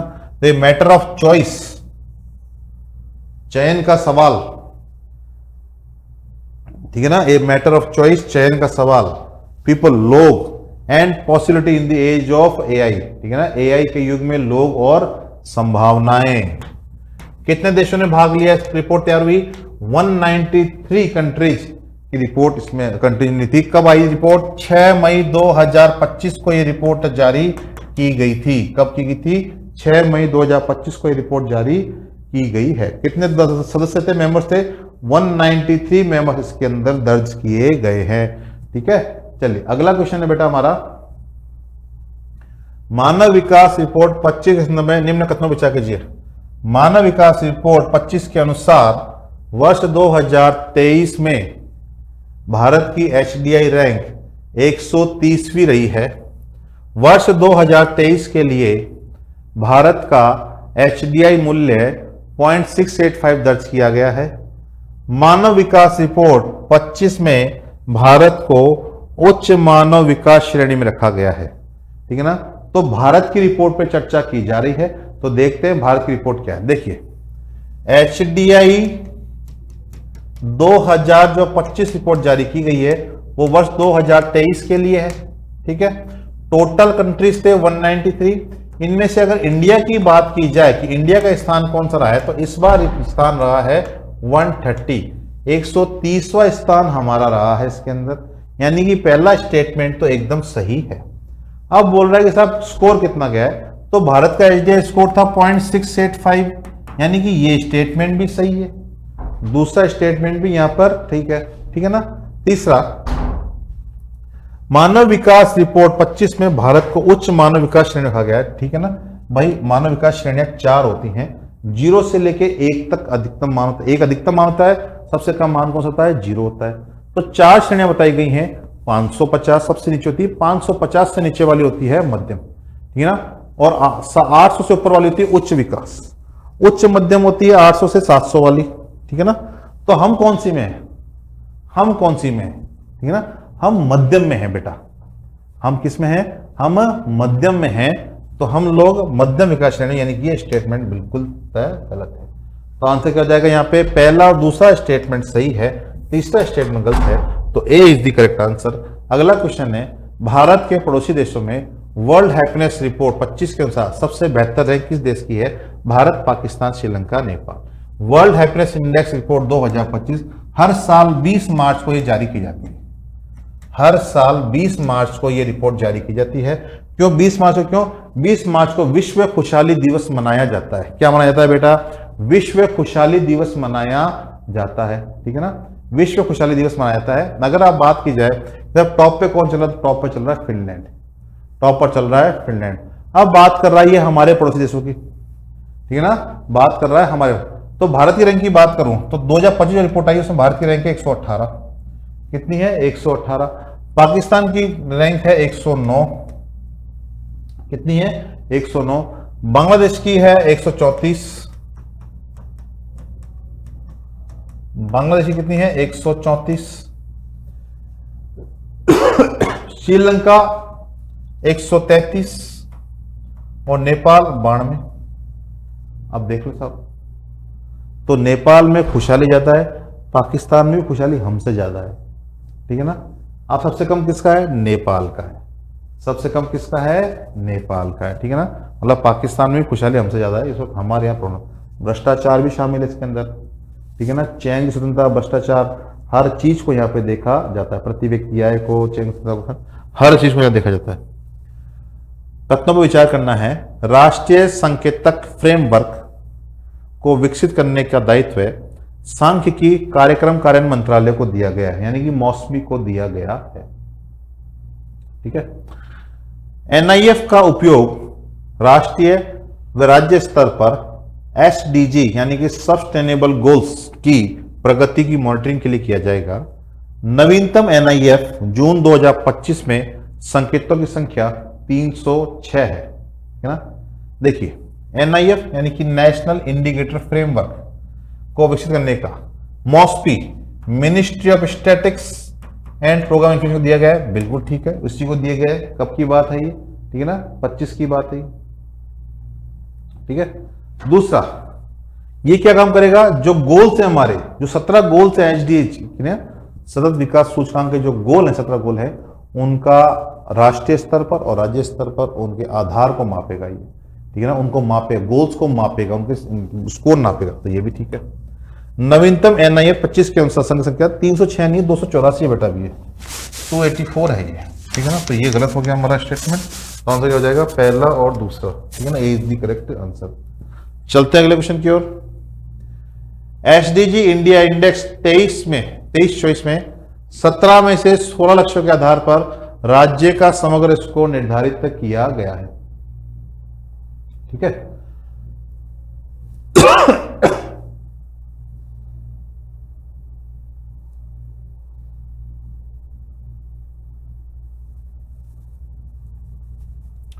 क्योंकि 17वां लक्ष्य है अंतरराष्ट्रीय भागीदारी राज्य वैकेंसी पर लागू नहीं होता है।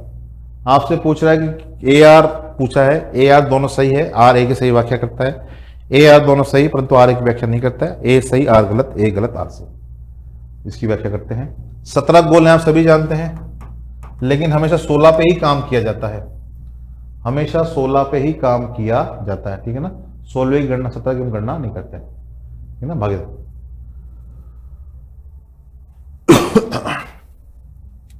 100 लक्ष्यों पे काम करते हैं, क्योंकि 17वां क्या होता है, लक्ष्य अंतर्राष्ट्रीय स्तर भागीदारी पे काम नहीं करते। ठीक है, तो ये स्टेटमेंट सॉरी कारण तो ठीक है, कारण तो ठीक है। अब देखते हैं कि साहब ये सही है कि नहीं, ठीक है ना। तो ए और आर, ये ए भी सही है, अभी सही। क्या आर ए की सही व्याख्या कर रहा है क्या? बिल्कुल कर रहा है, क्योंकि 17 से 16 पे काम करते हैं, क्योंकि क्या बोल रहा है 17वां। तो कारण और ए और आर दोनों सही है, आर ए की सही व्याख्या कर रहा है। योजना आयोग की स्थापना किस वर्ष और किस समिति की सिफारिश पर की गई थी? भारत में गणतंत्र के पश्चात यानी कि 26 जनवरी 1950 के पश्चात देश की प्रथम कैबिनेट मीटिंग का आयोजन किया गया था, और उस कैबिनेट मीटिंग में केसी नियोगी समिति जो 1946 में हमारे यहाँ बनाई गई थी, उसकी सिफारिश लागू करने का सुझाव दिया गया था देश के नियत विकास के लिए। कब लाया गया था? 15 मार्च 1950 को योजना आयोग हमारे यहाँ पे स्थापित किया गया है। कब लाया गया है? 15 मार्च 1950 को हमारे यहाँ स्थापित किया गया। इसका मेन काम क्या था? इसका मेन काम था पंचवर्षीय योजना तैयार करना, पंचवर्षीय योजना तैयार करना। ठीक है, आपके लिए फिर से एक सूचना लेकर आए हैं। सूचना क्या है कि होली हंगामा ऑफर चल रहा है। ठीक है ना, क्या चल रहा है? होली का त्यौहार, तो होली हंगामा ऑफर ही चलेगा मेरे भाई। ठीक है, तो होली हंगामा ऑफर चल रहा है, शुरू हो चुका है 25 फरवरी शुरू हो चुका है, और ये चलेगा 6 मार्च तक। इसमें क्या आपके लिए खास है? उत्कर्ष ऐप में जितने भी सभी ऑनलाइन कोर्सेज हैं राजस्थान भर्ती के, उन सभी पे आपको 90% तक का डिस्काउंट दिया जा रहा है। ठीक है, साथ में यदि आप कोर्स को एक्सटेंड करवाते हैं, वैलिडिटी एक्सटेंड करना चाहते हैं, तो आपको 6 महीने की एक्स्ट्रा वैलिडिटी आपको दी जाएगी, और बढ़ाने के साथ में आपको 25% का एक्स्ट्रा डिस्काउंट भी आपको दिया जाएगा। तो भाई देरी नहीं करनी है। होली के त्योहारों में आप, अच्छी बात है, होली खेलते हैं, रंगों का त्योहार है, खुशियों का त्योहार है, लेकिन भाई इसके चक्कर में हमें हमारे जीवन के लक्ष्य से नहीं भटक जाना चाहिए। तो देर ना करें, जल्दी से ऑफर का लाभ उठाएं। चलते हैं अपने क्वेश्चन की ओर। ठीक है ना, मेन जो हमारा काम है पढ़ाई का है, तो हम उसी पे काम कर रहे हैं। राष्ट्रीय विकास परिषद की स्थापना किस उद्देश्य से की गई थी? एनडीसी लाया गया था 6 अगस्त 1952 को एनडीसी लाया गया था। ठीक है ना, 6 अगस्त 1952 को एनडीसी लाया गया था। ठीक है ना, इसका मेन काम क्या था? योजना आयोग बनाते समय कई दिक्कत वाले काम थे, तो इसलिए सरकार ने क्या लेकर आए? राष्ट्रीय विकास परिषद लेकर आए, ताकि वो केंद्र सरकार, राज्य सरकार और योजना के मध्य सामंजस्य स्थापित कर सके। तो पंचवर्षीय योजना को क्रियान्वयन करना, योजना को समाप्त करना, पंचवर्षीय योजना को राष्ट्रीय स्तर की सहमति प्रदान करना, और राज्य को वित्तीय अनुदान वितरित करना। आपसे पूछे राष्ट्रीय विकास परिषद काम क्या है? ठीक है ना, देखिए, पंचवर्षीय योजना क्रियान्वयन में कोई तकलीफ आ रही है तो सहायता करेगा। योजना को समाप्त करना नहीं, ये तो योजना का उच्च आयोग था। ठीक है ना, पंचवर्षीय योजनाओं पर राष्ट्रीय स्तर पर सहमति प्रदान करना। राष्ट्रीय विकास परिषद पंचवर्षीय योजना का अंतिम अनुमोदन करता था। क्या करता था बेटा? अंतिम अनुमोदन, यानी कि ये योजना हमारी तरफ से तैयार है, इसको आप लागू कर सकते थे, प्रधानमंत्री को प्रदान कर सकते थे। आंसर क्या होगा? सी इज द करेक्ट आंसर। राज्यों को वित्तीय अनुदान वित्त आयोग करता है, करों का बंटवारे के रूप में। ठीक है, यदि केंद्र सरकार राज्यों के मुख्यमंत्री के साथ मिलकर विकास से जुड़े मुद्दों पर सहमति बनाना चाहती है, तो नीति आयोग का कौन सा मंच सबसे उपयुक्त होगा? ठीक है ना, क्षेत्रीय परिषद, नीति सचिवालय, गवर्निंग काउंसिल, वित्त आयोग। देखिए, नीति आयोग जो है वो सहकारी संघवाद के सिद्धांत पर कार्य करता है। नीति आयोग सहकारी संघवाद के सिद्धांत पर कार्य करता है। सहकारी संघवाद का मतलब होता है जब केंद्र और राज्य मिलकर इस समस्या का समाधान आपस में मिलजुल कर करते हैं। ठीक है ना, अब यहां पे क्या नीति आयोग में सहकारी समाधान लागू हो रहा है? बिल्कुल रहा है। क्यों? राज्य सरकारें काम कर रही है, राज्य के सभी मुख्यमंत्री क्या होते हैं? नीति आयोग की जो संचालन परिषद, शासी परिषद होती है, उसके सदस्य होते हैं। क्षेत्रीय परिषद का गठन समय समय पर करता है, हर वक्त काम नहीं करती है, कोई समस्या आती है तभी इसका गठन किया जाता है।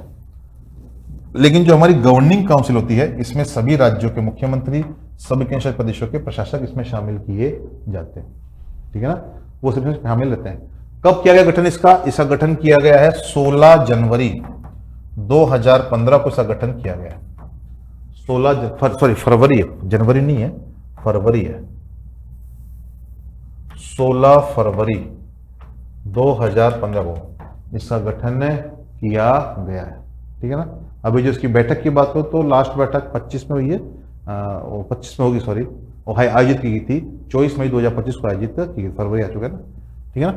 तो गवर्निंग काउंसिल, अगर कोई मुद्दे पे बात करनी है दोनों को, ठीक है ना, वो आपस में मिलजुल कर मुद्दे पे सहमति है, तो गवर्निंग काउंसिल, क्योंकि यहीं पे दोनों मिलते हैं, राज्य सरकार या केंद्र सरकार दोनों यहीं पे ही मिलती है, ठीक है।